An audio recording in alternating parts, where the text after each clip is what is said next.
బైబిల్లో నుంచి ఈ మాట చెప్తున్నాను. నమ్మండి, విశ్వసించండి, ఆ వాగ్దానాన్ని పట్టుకోండి.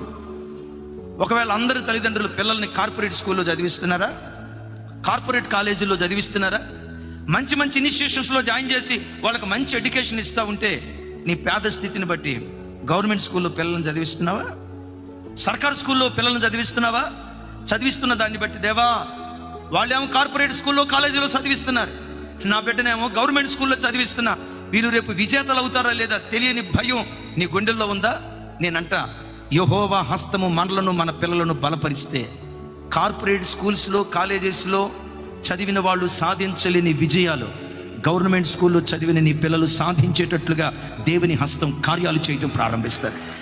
నా చేతులైతే మిమ్మల్ని దీవిస్తున్నాను. ఏలియాను ఏ హస్తం బలపరిచిందో అదే హస్తం ఇది నాన్న నిన్ను బలపరచును గాక. అదే హస్తం నీ పిల్లలను బలపరచును గాక. నీ ఉద్యోగ వ్యాపారాలను దేవుడు బలపరచును గాక. శక్తికి మించిన ఆత్మీయ జీవితం ప్రభు కొరకు జీవించు. ఏలియాకి ఏ హస్తం తోడుగా ఉందో అదే హస్తం నీకు నీ పిల్లలకు తోడుగా ఉండును గాక.